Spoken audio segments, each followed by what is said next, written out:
Então vamos ter a continuação da nossa estudo das profecias do Apocalipse. E no capítulo 19 nós teremos um relato sobre comemoração do céu pela derrota, da prostituta, pela vingança de Deus sobre a meretriz, a prostituta, como também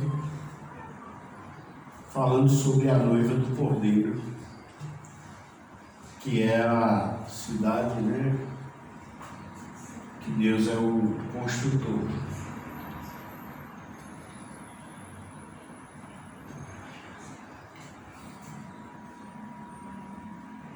Então é as bodas do Cordeiro. Bodas são festas de casamento, Era o evento mais importante na vida das pessoas, e aqui está. Então, depois destas coisas, ouvi no céu uma grande voz e uma grande multidão que dizia: Aleluia! A salvação e a glória, a honra e o poder pertence ao nosso Deus, ao Senhor nosso Deus. Porque verdadeiros e justos são os seus juízos, pois julgou a grande prostituta que havia corrompido a terra com a sua fornicação, e das mãos dela vingou o sangue dos seus servos. E outra vez disseram: Aleluia! E a fumaça dela sobe para todo sempre. E os 24 anciãos e os 4 animais prostraram-se e adoraram a Deus, que estava assentado no trono, dizendo: Amém, Aleluia. E saiu uma voz do trono que dizia: Louvai o nosso Deus e os seus servos, vós que o temeis, assim pequenos como grandes. E ouvi como uma voz de uma grande multidão, e como a voz de muitas águas, e como a voz de grandes trovões, que dizia: Aleluia! Pois já o Senhor Deus Todo-Poderoso reina. Regozijemos e alegremos-nos, e demos-lhe glória, porque vindas são as bodas do Cordeiro, e já a sua esposa se aprontou. E foi dado que se vestisse de linho fino, puro e resplandecente, porque o linho fino são a justiça dos santos. Foi-lhe dado que se vestisse de linho fino, puro e resplandecente, porque o linho fino são a justiça dos santos. E disse-me: Escreve, bem-aventurado aqueles que são chamados à ceia das bodas do Cordeiro.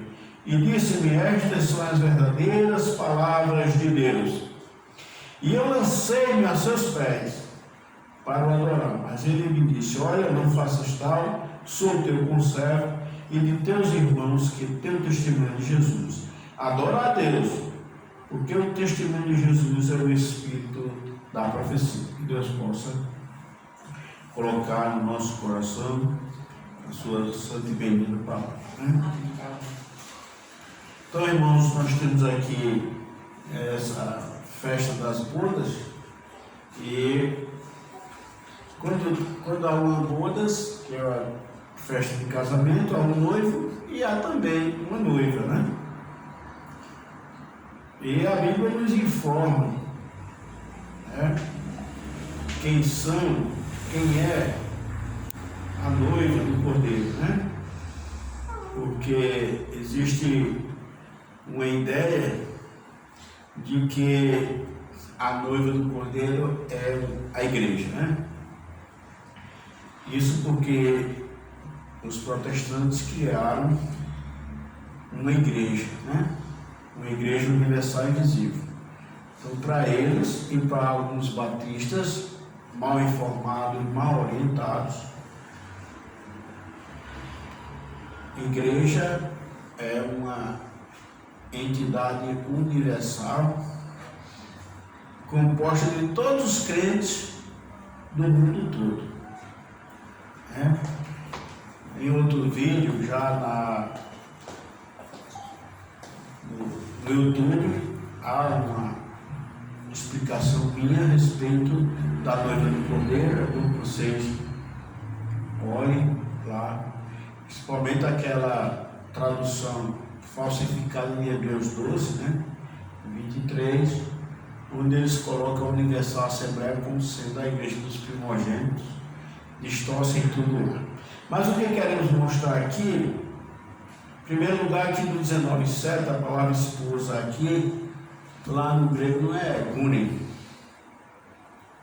é nunfe, é noiva. A noiva já se aprontou, né? E aí, quando querem que a igreja seja a noiva de Cristo, eles colocam o texto de Efésios, onde Paulo ali faz uma comparação. Paulo faz uma comparação de que o convívio do marido com a esposa é como o convívio de Cristo com cada igreja. O convívio de Cristo com a igreja de Éfeso é igual com qualquer uma das igrejas. Porque na Bíblia não existe a igreja, existem as igrejas, né? As igrejas, não existe a igreja. A igreja foi criada, né, a partir de Inácio de Antioquia, que criou o vocábulo Igreja Católica para dizer que a igreja é uma só no mundo todo. Cristo tem só uma igreja, mas não é, né? A gente sabe que o Senhor Jesus criou a igreja local, composta de pessoas salvas, visíveis e com a autoridade de imergir pessoas. Nós temos aqui uma festa para começar, depois nós voltaremos ao assunto da noiva, que mostra no Apocalipse quem é a noiva, porque Apocalipse significa revelação. Então não adianta as pessoas quererem achar que o Apocalipse é complicação, é mostrar o que estava oculto, é uma revelação. É Deus mostrando exatamente as coisas reais. Então, uma grande multidão que dizia assim: salvação e glória, né, no versículo 1, e honra e o poder pertence ao Senhor nosso Deus. A maior dor das igrejas de Deus, das verdadeiras igrejas, e a bronca da prostituta, é que a prostituta prega salvação por obras. E a gente sabe que existem grupos evangélicos que diz que a salvação é pela graça, mas que precisa de obras para se manter salvo. Então, termina também sendo pelas obras. A gente sabe que quando Jesus nos salvou, Ele nos livrou da ira vindoura, dos castigos vindouros, como diz na carta de Paulo aos Tessalonicenses, né, capítulo 1, versículo 10. Mas Ele nos livrou também do presente século mal, como diz em Gálatas 1:4, mostrando que Ele não nos deu a salvação somente para nos livrar do inferno, mas também para nos livrar deste mundo. A gente sabe que o salvo legítimo é governado pelo Espírito Santo, e a questão de cair no pecado é alguma coisa trágica, alguma situação voluntária, que se o crente fizer isso, ele vai entrar em juízo e Deus vai castigá-lo. Mas a salvação do crente é eterna, e a gente sabe e defende isso, porque tanto a mãe, né, a Babilônia, prega que salvação é por obras, como as suas filhas rebeldes pregam que a salvação é pela graça, dizem, né, mas que precisa das obras para se manterem salvos. E aí também termina sendo uma heresia. Então, o versículo 2 diz: porque verdadeiro e justo são isso, pois julgou a grande prostituta que havia corrompido a terra com a sua fornicação, e das mãos dela vingou o sangue dos seus servos. Né? Ela, além de ter feito o povo pecar, essa Babilônia, que já há 3 lições que a gente fala sobre a mulher, né, que domina sobre a vida da terra. Ela, além de ter levado o povo a cometer fornicação, que é a prostituição, o termo aqui porneia, é no sentido espiritual. Quando o povo de Israel deixava de adorar o seu Deus e adorava os deuses das nações, para Deus isso era considerado prostituição. É uma prostituição espiritual. E essa igreja, exatamente, essa cidade, esse sistema religioso, a Grande Babilônia, ela corrompeu a terra com a idolatria, com o desvio da adoração do Deus verdadeiro. Porque o próprio Jesus citou o Velho Testamento quando Satanás o tenta disse: está escrito, adorarás o Senhor teu Deus e só a Ele servirás. Então, passou disso é prostituição espiritual. Então, além dessa meretriz ter levado, corrompido a terra, desviando a adoração do Deus vivo, isso tanto no Novo Testamento, no tempo do Novo Testamento, como no tempo do Velho, né, que no Velho Testamento levou a adoração a deuses, né, de diversas criações humanas, e no Novo Testamento desviaram o caminho para Deus, que é somente Jesus, trazendo outros senhores e outros mediadores e outros senhores. Então essa fornicação contaminou a terra e, além do mais, ela matou pessoas, né? Porque no capítulo 17 diz que ela estava embriagada com o sangue descendo de Jesus, e aqui diz que das mãos dela vingou o sangue dos seus servos, né? Aí Deus, então houve uma grande comemoração no céu pelos servos de Deus, dizendo que a salvação, a glória e a honra pertence a Deus, não é a nós, né? Porque isso aqui diz com Efésios capítulo 2, versículo 8 e 9.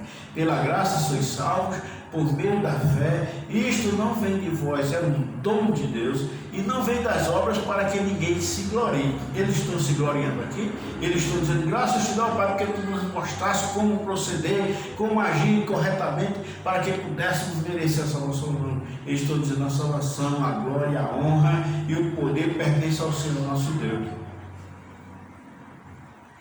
Já vimos lá no capítulo 5, eles louvando a Deus, dizendo que graças te damos porque morreste e com o teu sangue nos compraste para Deus e nos fizestes reis e sacerdotes e reinaremos para todo sempre. Então, aí eles não estão agradecendo porque Deus os elegeu antes da fundação do mundo, porque se existisse essa doutrina, eles teriam agradecido a Deus por isso. Não, eles estão colocando a salvação totalmente no evento do Calvário. Graças te damos, Senhor, porque morrestes, né, e com o teu sangue compraste homens de todas as tribos, línguas e nações. Então é isso aqui que ele está dizendo, que o poder pertence ao Senhor nosso Deus, né? E mostrando que verdadeiros são os seus juízos, e ele se vingou, né? Ele se vingou da prostituta que corrompeu a terra e ao mesmo tempo matou os que viviam pregando a verdade. Enquanto que Roma matou mais de 500, né? Mais de 50 milhões de anabatistas, né? Que era assim que eles chamavam os batistas, né? Durante a era medieval. Os protestantes chegou a 5 milhões. Há um relato no livro Rastro de Sangue que Lutero colocou a cabeça de anabatistas em estacas por 30 quilômetros, né? Não sei se isso é exagero, mas tem, porque no século XII foram enforcados na França, né? 4 milhões de valdenses, albigenses, anabatistas, né? Então o derramamento de sangue era muito grande, exagerado. E aqui está dizendo que Deus agora, nesse momento, logo após a 7ª trombeta, ele se vingou da prostituta e do sangue derramado, não só nessa era da nova aliança, mas também aqueles que tiveram seu sangue derramado no Velho Testamento. Pois Jesus fala sobre o povo de Israel, dizendo: essa geração será vingada pelo sangue de Abel até o sangue de Zacarias, né? Filho de Baraquias. Então Jesus também mostrou que o povo de Israel, quando Roma invadiu Jerusalém e derramou o sangue de vários judeus e expulsou para toda a terra, Jesus disse que ali era a vingança do sangue derramado por eles. E aqui a grande meretriz está pagando pela a sua fornicação, pelo desvio da adoração ao Deus verdadeiro para os ídolos, e ao mesmo tempo pagando por ter matado os fiéis que mantiveram-se fiéis à palavra de Deus, né? Então diz assim, os 24 anciãos, versículo 4, e os 4 animais prostraram-se e adoraram a Deus que estava sentado no trono, dizendo amém, aleluia. Essa palavra aleluia significa louvai a Yahweh, né? É o nome, seria louvar Jeová se a gente aceitasse, né? A gente sabe que esse nome Jeová, irmãos, mesmo tendo em algumas Bíblias, mas foi do século XVI para cá, foi criado aí pelo Papa Leão, e os textos de Jeová se apossaram desse nome. Mas o tetragrama, o nome de Deus, uma pronúncia mais ou menos é Yahweh, né? O nome de Deus seria Yahweh. Diz que até os animais, nos seus grados gerais, né? Talvez quando ele diz tudo que tem fogo louva ao Senhor, é que os animais, eles conseguem dizer parte ou todo o tetragrama, né? O nome de Deus.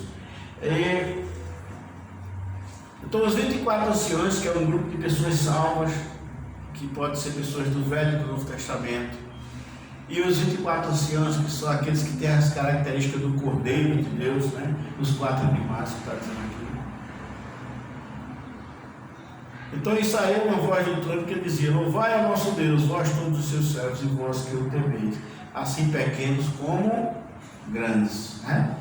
Todos os ricos, aqueles que eram ricos, mas eram salvos, e os pequenos, aqueles que eram pobres e eram salvos.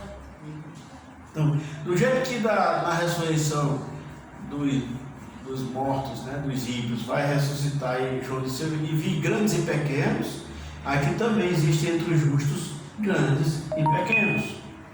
Então, existia uma doutrina na era medieval que os pobres é que iam para o céu, né? Mas Jesus falou dos pobres de espírito, não é pobre de dinheiro.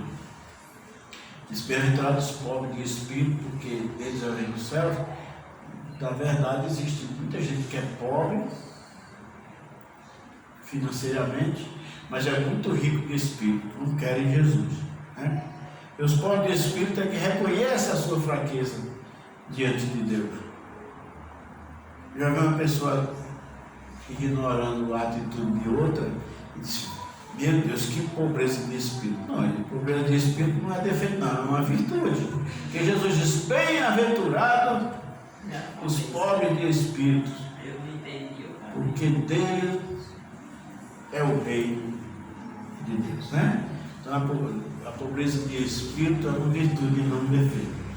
É você estar reconhecendo que precisa de Deus. É o caso de Sete, o filho de Adão, que colocou o nome do seu filho Enos, que significa mortal, reconhecendo que precisava invocar a Deus, pedir socorro. Estava reconhecendo a fraqueza, né? Depois da morte de Abel, ele conheceu que todos os homens eram mortais e precisavam de Deus. Mas aqui, grandes e pequenos, que mesmo sendo grandes, mesmo sendo pequenos, mas reconhecendo que eram pobres de espírito e precisavam de Deus. Então eles louvaram a Deus com um termo assim: louvai a Yah, né? Era uma abreviatura do nome de Yahweh, né? Yah, aleluia, Yah, né? É louvai a Yah, já, né? Tem até umas versões antigas que Louvaiajar, e a gente dá essas versões, mas era assim que estava no original. Louvaiajar, já era uma abreviatura do nome de Jeová, né? Aqueles nomes assim, Adonias, né? Meu Senhor é Jeová. Ezequias, protegido por Jeová, né? Ou por Yahweh, né? Já estou pegando o vício dos. Ezequiel é protegido por Deus, enquanto Ezequias, Iás, esse Iás, quando você vê o nome assim, né? No finalzinho, é porque está substituindo a Yahweh, né? Uma abreviatura. Então, depois aqui diz: regozijemos e alegremos, versículo 7. E demos glória, porque vindas são as bodas do Cordeiro, e já a sua, o vocábulo grego aqui é nunfen, é noiva, não é esposa. Aqui está dizendo esposa para confundir com a situação lá de Efésios. Vai falar esposa, irmãos, aqui, não para esposa, é capítulo 21 do Apocalipse 9 e 10. Quem é a noiva do Cordeiro? Quem é a esposa? É a cidade que nós vamos morar dentro dela. Aí como veio um sujeito e fala: como é que Cristo vai se casar com a cidade? Ah, quer dizer que a noiva somos nós. E como é que ele vai se casar comigo? Não dá certo também não. Aqui, irmãos, aqui as bodas, o casamento é o evento mais sublime da vida do homem. E esse momento que o povo de Deus vai assumir o lugar que foi conquistado por Jesus dentro da cidade santa é comparado com esse momento. Não é um casamento. Jesus não vai para as núpcias, não. Aqui é o evento mais importante da vida do homem sendo comparada com esse momento de realização do povo de Deus, onde Deus está aí atingindo todo o seu propósito, porque todo o propósito de Deus era isso aqui, para a sua glória, para que pessoas que Ele criou lá no Jardim do Éden, que Ele teve a ideia de criar, pudesse no futuro estar dentro da cidade santa. Isso é comparado às bodas. E em nenhum momento, irmãos, os crentes são chamados de noiva na Bíblia, né? Eles são comparados até com noiva, mas não chamados de noiva. Quando perguntaram a Jesus por que jejuam os discípulos de João, os fariseus: teus discípulos não jejuam. Jesus disse: podem os filhos das bodas jejuar enquanto o noivo está com eles? Mas virá diz que ele será tirado o noivo e aí jejuarão. Então Jesus chamou seus discípulos de filhos das bodas, não chamou de noivos, né? De forma alguma chamou de noivo. Então é isso que as distorções vêm, né? Então aqui 21, 9 e 10. E veio o amigo dos 7 anjos que tinha as 7 taças cheias das últimas 7 pragas, e falou comigo dizendo: vem, mostrar-te-ei a esposa, a mulher do Cordeiro.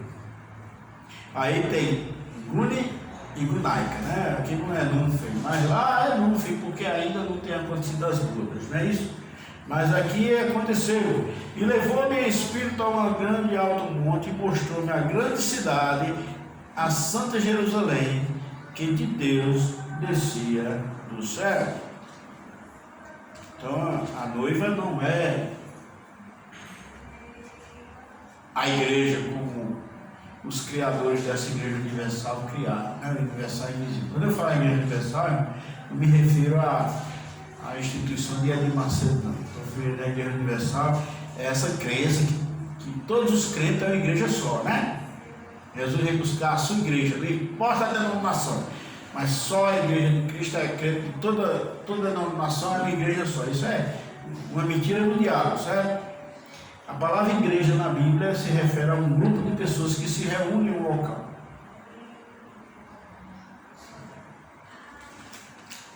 Certo? Então, até no Apocalipse ele tem no plural, né? Deus mandando falar, e ele não diz a igreja, ele diz as igrejas, né? Então, essa ideia de uma igreja só começou com Inácio de Antioquia, e foi implantada no sistema escatológico por um tal de John Nelson, né? John Nelson Darby. Ele foi quem criou essa ideia aí da dispensação da igreja. Aí criou essa igreja universal que a Bíblia não mostra, né? Então Deus aqui, ele sempre cita a igreja como uma entidade local e não como um grupo universal mundial, né? Mas as seitas têm sempre esse negócio, tem igreja internacional, tem igreja mundial, tem igreja universal, né? As seitas neopentecostais sempre colocam esses nomes, né? Que abrange, né? Então tem a igreja mundial que o Valdomiro é o presidente, que é o chefe, no Brasil todo é uma igreja só, que ele é o cabeça, ele é um semi-papa, né? Aí tem a igreja de Macedo, que é também universal, né? Já tem o mundo todo, né? E tem a de o outro, né? Soares, que é internacional da graça, né? Então é uma igreja só. E tem aqui no Alto Branco a Igreja Nacional do Nosso Senhor Jesus Cristo. Então, é sempre uma extorsão do vocábulo igreja, né? A gente sabe que as igrejas de Deus é citada no plural e não no singular, né? Então é necessário que a gente entenda que existem várias igrejas e não uma só, né? Então isso é a maior heresia que surgiu, né? Por que surgiu essa heresia de uma igreja só? É porque as pessoas se acham que é dessa igreja e saem abrindo trabalho por aí chamando de igreja, né? Sem autorização. Quem quiser abrir a igreja hoje, abre. Chega assim, e agora a igreja, Deus nos ajuda e pronto, meu nome é esse, e fica por isso mesmo e vai para frente. Então, aí para o povo não, ali é um trabalho de Deus, é uma igreja, aquele é o nome de Deus, mas não é, são pessoas que estão fazendo pirataria com o nome de Deus, né? Igreja gera igreja, isso as igrejas se multiplicaram em Cristo até hoje. Então, irmãos, nós temos aqui a questão das bodas, que é exatamente é como se fosse um casamento. Em Gálatas capítulo 4, versículo 26 diz, né, que a Jerusalém, que é dos céus, a qual é a mãe de todos nós, né? Realmente, você não tem a sua mãe dos seus olhos? Tem a cidade de Deus, né? A cidade que Deus construiu há muito tempo, não sei quanto, mas ele mesmo foi o arquiteto e ele mesmo foi o construtor dessa cidade. E ela é minha mãe, porque eu sou filho da Jerusalém Celestial, não é isso? Quando a gente nasce em Campinas, a gente se torna filho de Campinas, então quando a gente aceita Cristo como Salvador, a gente se torna filho da Jerusalém Celestial.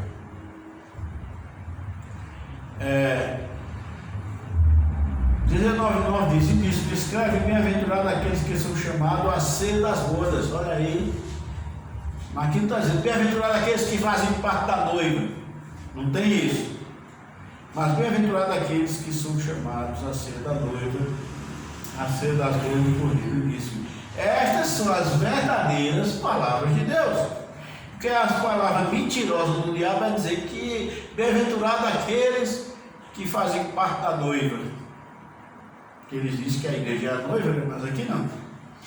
Aqui diz, mostra que o povo da igreja, eles são convidados, né? São chamados para as bodas.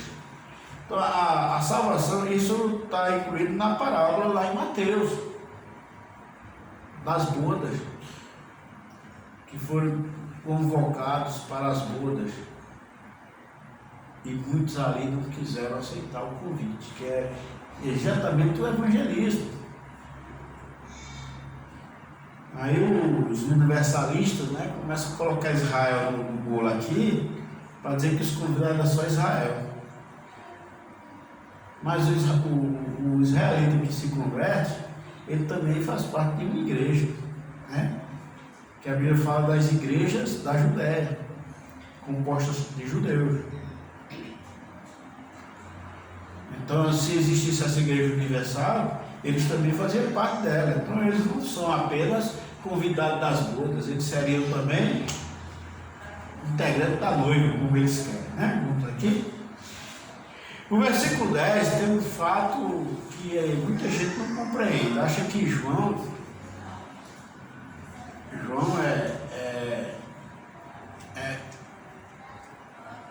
o que é que chama assim? Barriga verde, preol. A pessoa chamava o pessoal que estudava no Senai. O primeiro ano era preol, né? Preol. As pessoas que sofrem bullying na universidade é o fera, né? Chegou esse ano, não sabe de nada. E João, um mal informado. Será que João, um apóstolo, ele iria se curvar perante o anjo? Ele sabe que isso não é certo. Por que João se lançou nos pés? E lancei nos seus pés para o adorar. Mas ele disse: olha, não faças tal. Sou teu conservo de teus irmãos, que tem o testemunho de Jesus. Adora a Deus. Porque o testemunho de Jesus é o espírito de profecia. E isso não aconteceu só uma vez, aconteceu outra vez, né? O João também repetiu o feito, né? Capítulo 22, versículo 8 diz: eu, João, sou aquele que vi e ouvi estas coisas. E havendo-as ouvido e visto, prostrei aos pés do anjo, que mais mostraram para o adorar. E disse-me: olha, não faças tal, porque eu sou conservo teu e de teus irmãos, os profetas, e dos que guardam a palavra deste livro. Adora a Deus. Agora, será que foi um fato só e João repetiu? Ou João cometeu o erro duas vezes? Olha, é importante a gente saber o original das palavras, né? Porque o anjo disse assim: eu sou teu conservo. Então não era um anjo. Em nenhuma parte da Bíblia aqui tem assim: conservo significa sundoiros, que é eu também sou escravo igual a você. Os anjos não são escravos. Lá em Hebreus diz que os anjos servem a favor dos santos, mas esse serviço lá não é doidos. Quando Paulo diz assim: Paulo, servo de Deus, né? Servo de Deus, ele diz doidos, escravo. E de uma parte, né, a Bíblia diz que quando Jesus foi tentado, e a Bíblia diz que os anjos os serviam, né? O serviço ali não se refere à escravidão, é prestar um serviço oficial. O termo grego lá é diferente. Agora esse aqui são doidos, eu sou escravo igual a você, não me adore. Agora por que João confundiu? Porque esses não eram anjos, eram pessoas que já estavam glorificadas. João, é por isso que entendemos que o Apocalipse é João no futuro. Quando ele diz: eu fui arrebatado no dia do Senhor, ele está dizendo que foi para o futuro. Não adianta a Igreja Católica ter traduzido aquilo, foi arrebatado e traduziu para um termo domingo, né, que é dia do Senhor. Mas não é, né? Ali está se referindo ao dia, o dia da vingança de Deus, que é o dia do Senhor. Todo mundo seguiu a Vulgata Latina, colocando ali no domingo, né? Jesus apareceu no domingo ali a João. Mas João está dizendo que foi para o futuro. É tanto que ele viu um servo de Deus do futuro. Não sei quem era esse. Só não podia ser o próprio João falando com ele mesmo. Mas pode ser um dos profetas, um dos apóstolos, um dos crentes, né? Que trabalharam na obra de Deus. Só que João pensou que era por ser um homem glorificado, ele pensou que era Jesus. Por isso que ele ajoelhou nos pés, porque ele não iria fazer isso. Ele disse: não, eu sou teu conservo dos que teu testemunho de Jesus. Eu sou um daqueles lá que viveu na terra. Não era um anjo dizendo isso, que era conservo e disse que o testemunho de Jesus. Anjo não tem o testemunho de Jesus, né? Quem tem são os crentes glorificados. Eu creio sim, irmãos, que foi por essa razão que João se confundiu. Não foi porque João estava a ponto de cometer um pecado, né? Porque qualquer pessoa, criatura que você adorar, você está cometendo um erro, um pecado, né? Mas João é bem provável que tenha achado que era Jesus, porque ele viu que estava ali um homem glorificado, um homem já com o corpo modificado. Se não, mesmo que não seja no futuro, pode ser uma daquelas pessoas que ressuscitaram quando o Senhor Jesus ressuscitou, né? No Evangelho de Mateus não tem dizendo que muitos dos que estavam no sepulcro ressuscitaram, e depois da morte dele, né, saíram dos sepulcros e foi visto por muitos. Eles só foram transformados, eu vejo que eles ressuscitaram na hora da morte, né? Porque Mateus está dizendo ali. Mas eles só passaram a ter um corpo indestrutível e já glorificado depois que Jesus ressuscitou, porque Jesus é a primícia dos mortos. Ninguém poderia adquirir aquele corpo glorificado antes do Senhor Jesus, né? Ali é como se Jesus estivesse levando um cara já na frente. Muitos mortos do Velho Testamento, os santos, né? Jesus fez se levantar do túmulo na hora que... Ali é como dizendo assim: já foi pago, eu vou levar logo um bocado, não é isso? Você não faz isso quando você compra uma mercadoria, eu vou levar isso logo, né? Vocês fazem a entrega depois. A entrega vai ser só no dia do arrebatamento, né? Todo mundo vai. Mas eles vão levar um bocado na frente, só para mostrar ao diabo que é tudo meu agora. E levou um monte. Diz que eles apareceram muitos na Cidade Santa, né? Entraram na Cidade Santa e apareceram a muitos. E pode ser um desses lá, porque eles já ressuscitaram com os corpos glorificados. Pode ser um desses, não sei. Quem sabe? Não há, se Deus quisesse que a gente soubesse, ele dizia aqui, né? Agora eu só sei que esse que João adorou não é um anjo, porque João não iria se ajoelhar nos pés de um anjo, porque João era um apóstolo, e os apóstolos tinham todo o conhecimento da palavra de Deus para transmitir para o povo de Deus. Ele jamais cometeria um erro de doutrina, né? Ele poderia cometer um erro na vida normal, como Pedro cometeu lá em Antioquia, né? E Paulo fala no livro de Gálatas que deu uma repreensão a Pedro, né? Chegando Pedro a Antioquia, eu resisti na cara dele, né? Isso é muito bonito para você. Você exigir dos outros que você não faz, né? Pensou se Pedro fosse o Papa, tinha dado uma punição grande em Paulo.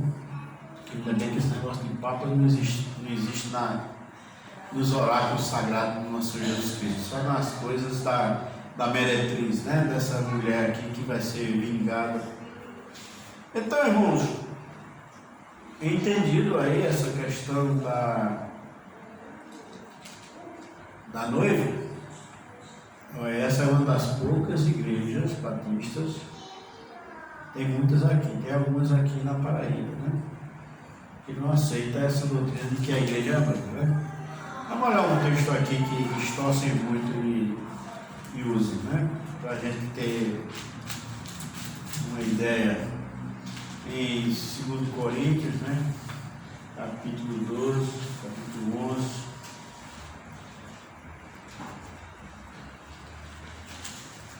Paulo está falando para quê?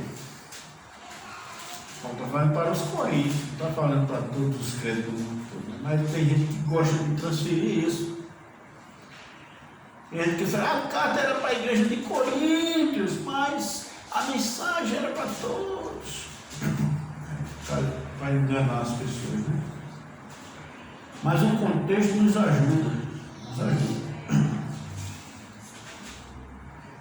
11:2.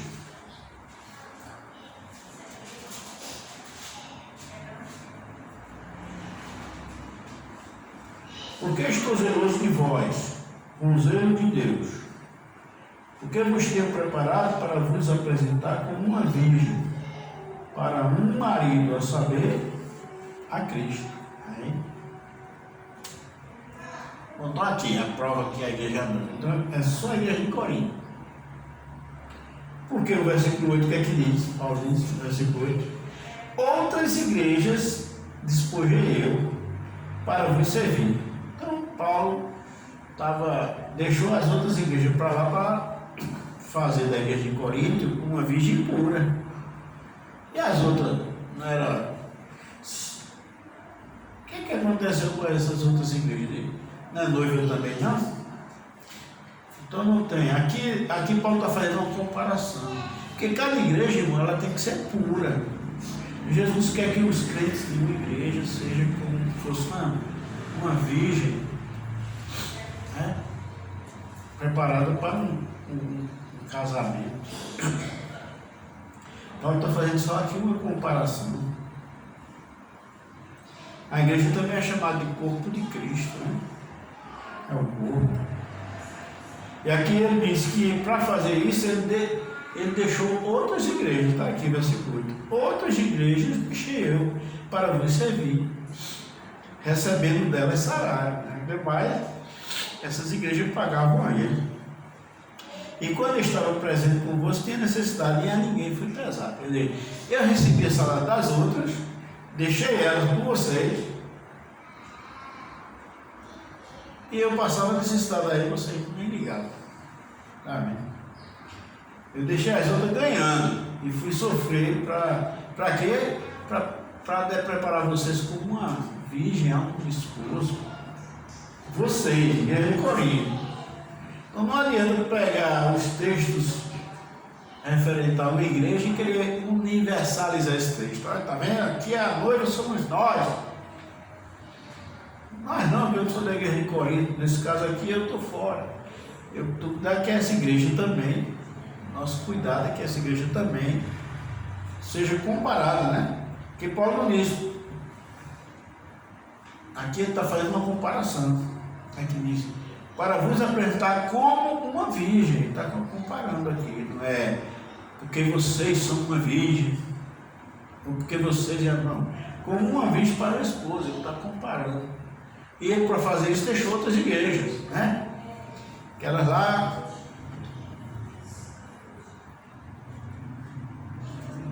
Então significa que a noiva é só a igreja de Corinto, né? Se for analisar pelo sistema.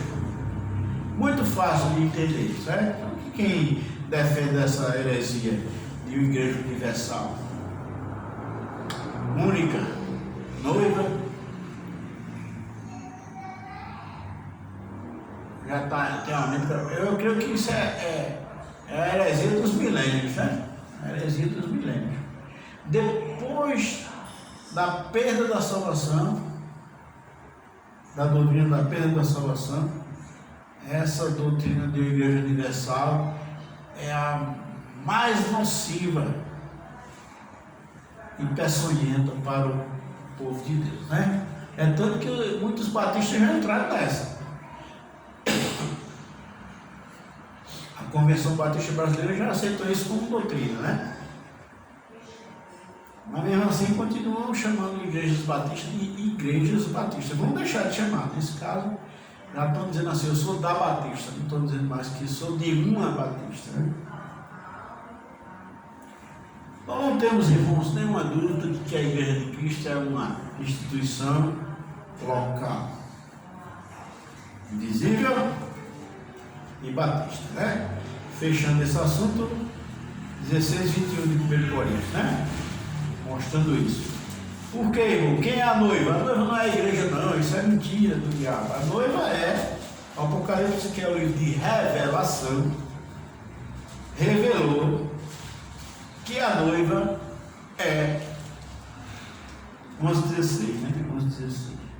Ele disse 16, não foi? 11:16. A noiva é a cidade. E diz mais assim: estas são as verdadeiras palavras de Deus. Agora, se o camarada diz que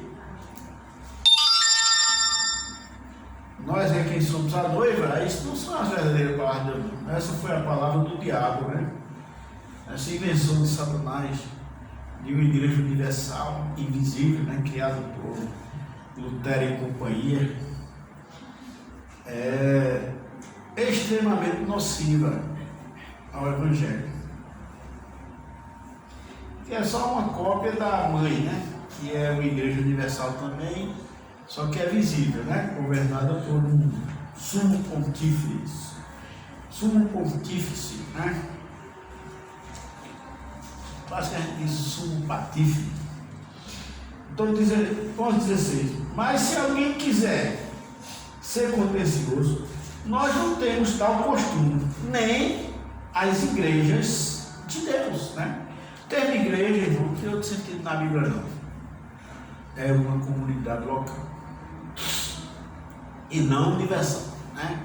Então, os pseudos batistas já adotaram essa heresia de que a igreja é uma só. Alguns batistas mal orientados e antibíblicos, salvos, né? Porque no meio protestante tem pessoas salvas, porque no meio dos batistas mal orientados não deram. E nós não podemos cair nessa. Quando alguém diz, Jesus